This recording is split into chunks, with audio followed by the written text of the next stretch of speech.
2024 चुनाव से पहले मोदी सरकार की तरफ से बुलाए गए संसद के विशेष सत्र को लेकर विपक्ष परेशान है। सरकार इस सत्र में क्या कुछ करने वाली है ये तो साफ नहीं है, लेकिन कभी one nation one election bill तो कभी एक देश एक कानून को लेकर चर्चा होती रही है।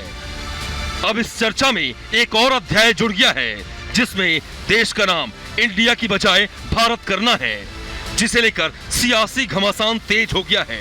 बीजेपी की ओर से भारत नाम को लेकर अलग अलग तर्क दिए जा रहे हैं। गर्व से कहो हम भारतीय हैं, भारत माता की जय भी जोर से कहो और भारत के लिए दिन रात एक करके काम करो। ये देश, महान देश भारत, जिसकी भूमि पर हम सबको जन्म लेने का अवसर मिला। देश का नाम भारत को लेकर चर्चाओं का बाजार गर्म करने की सबसे बड़ी वजह G20 का निमंत्रण पत्र है, जिसमें प्रेसिडेंट ऑफ इंडिया की जगह प्रेसिडेंट ऑफ भारत छपा है। इस निमंत्रण पत्र के सामने आने के बाद सियासी माहौल गर्मा गया है।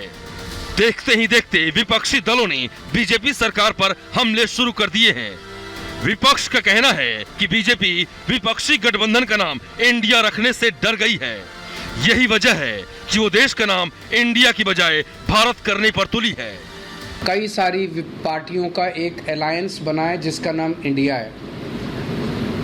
तो अगर किसी पार्टियों का अलायंस इंडिया बन जाता है तो वो देश का नाम बदल देंगे।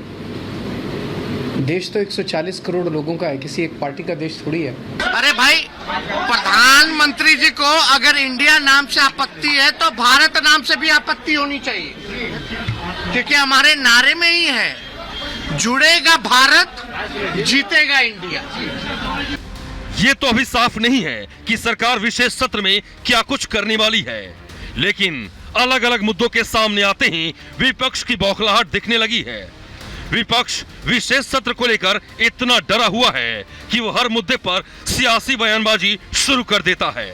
ऐसे में सवाल ये कि क्या बीजेपी देश का नाम इंडिया की जगह भारत करने जा रही है, और अगर ऐसा है भी तो विपक्ष को उससे क्या दिक्कत है। और सबसे बड़ा सवाल ये कि क्या अंग्रेजों के दिए नाम को हटाने का सही समय आ गया है।